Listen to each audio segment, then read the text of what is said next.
যে বিস্ফোরণ ঘটে যায় কিনা এখানেই, কিন্তু সুবিধা মতো পাচ্ছেন না। ওই যে একটু আগে ডাক্তারবাবু বললেন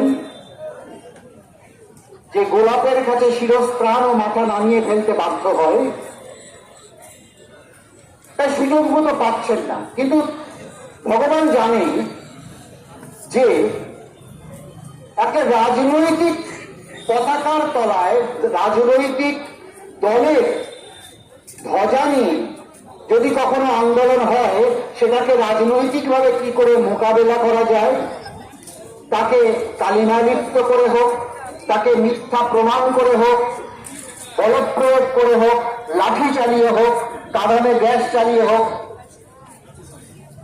কিন্তু যখন দলমত নির্বিশেষে মানুষ, লিঙ্গ বর্ণ ধর্ম নির্বিশেষে মানুষ, আমজনতা যখন আমজনতায় এসে দাঁড়ায়, তখন তার বিরুদ্ধে কি করবেন সেটা বুঝে পান না ভগবান।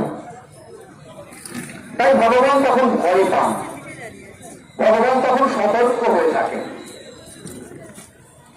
এখানে একটা কথা বলা দরকার যে ভগবান যে একেবারে নিশ্চুপ বসে আছেন তা নয়। ভগবান ইদানিং কিছু কিছু শ্রমিক পিঁপড়ে পাঠিয়ে দিচ্ছেন একটু কামড়ে দে, একটু খিনচে দে। কেননা ভগবান আদেশ করেছেন একটু ফোঁস করতে। ফোঁসটা দাঁত দিয়ে করা যায় নাকি নাক দিয়ে করা যায় সেটা বলে দেননি, বলেছেন তোমরা বুঝে করো। তাই সেই কাঠপিঁপড়েরা নানান রকম পদ্ধতিতে, শ্রমিক পিঁপড়েরা তারা কামড়া কামড়ি একটু একটু শুরু করেছে। মিছিলের মধ্যে ঢুকে একটু গন্ডগোল পাকিয়ে দেওয়া, আমাদের এই জমায়েতের মধ্যেও হয়তো ঢুকে একটু বিশৃঙ্খল করে দেওয়া, এটা তো ছোট ব্যাপার। রাজা পিঁপড়েও কিছু কিছু আছে, তারা মাঝে মাঝে অপপ্রচার করছেন। ওই যেমন একটু আগে শুনলেন যে হসপিটালে নাকি মারা যাচ্ছে মানুষ, চিকিৎসা না পেয়ে মারা যাচ্ছে, যাহা মিথ্যে কথা। আরজি করে ডাক্তারবাবুরাই বলছেন, অন্যান্য জায়গায় আমরা দেখতে পাচ্ছি অভয়া ক্লিনিক চলছে, যতটা সম্ভব চলছে। আর তার আগে যখন শিশু মৃত্যু ঘটছিল, মায়ের মৃত্যু ঘটছিল, সেগুলোর কথা কে বলবে? তাই এই যে দলের ঊর্ধ্বে উঠে, যে কোনো দলীয় পতাকার ঊর্ধ্বে উঠে আমাদের ভারতবর্ষের জাতীয় পতাকা সঙ্গে নিয়ে আমজনতার এই লড়াই, আমরা এটাকে ঠিক রাজনীতি বলতে চাই না, এটা জননীতি, এটা গণনীতি।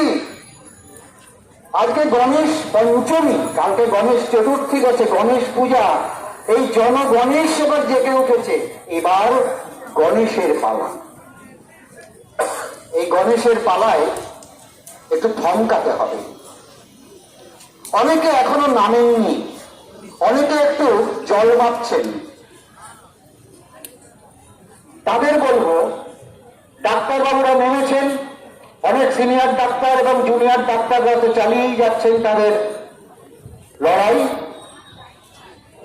কিন্তু এই ডাক্তার বাবুদের মধ্যেই একটা শ্রেণী না থাকলে কি করে সম্ভব ছিল এরকম ঘটান, যারা এতকাল মুখ বুঝে সহ্য করছিলেন, কোনো প্রতিবাদের ভাষা পাননি, প্রতিবাদ করলে তার জীবনও হয়তো যেত, কিন্তু অনেক আগে ব্যাপারগুলো ঘটতে পারত, হয়নি।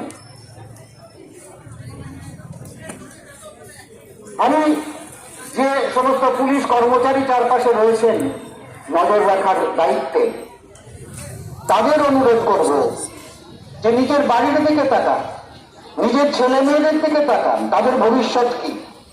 হ্যাঁ, আপনারা উপরওয়ালার হুকুম তামিল করেন, আপনারা করতে বাধ্য, যেমন যেমন তা আপনার উপর আদেশ থাকবে। আপনার মন চাইলেও আপনাদের করতে হয়, কিন্তু এটাও মনে রাখবেন, সবকিছু মুখ বুঝে মেনে নিতে নিতে এই যে শিরদাঁড়াটা সামনে রাখা আছে, আপনাদের শিরদাঁড়াটা থাকছে কি? আপনারা থানামিট, ডাকমাস্টার এই শব্দগুলো তো জানেন, এগুলোর ওপর চলেন।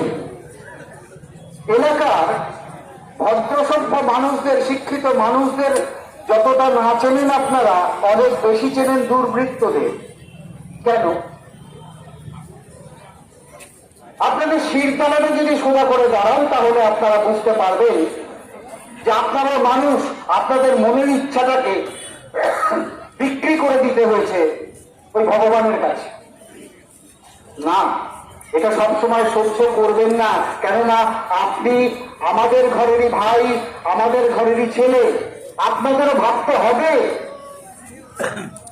আর একটা কথা বলা, এই যে চিমটি কাটা শুরু হয়েছে, আপনারা দেখতে পাচ্ছেন বিভিন্ন জায়গায়, এই মাত্রাটা কিন্তু এরপর বাড়বে। আমাদের কিন্তু এখনো পর্যন্ত আমরা নির্বিবাদে জমায়েত করছি, ঘোষণা করছি, কিন্তু এরপর আক্রমণও নামবে। সেজন্য আমাদের প্রস্তুত থাকতে হবে।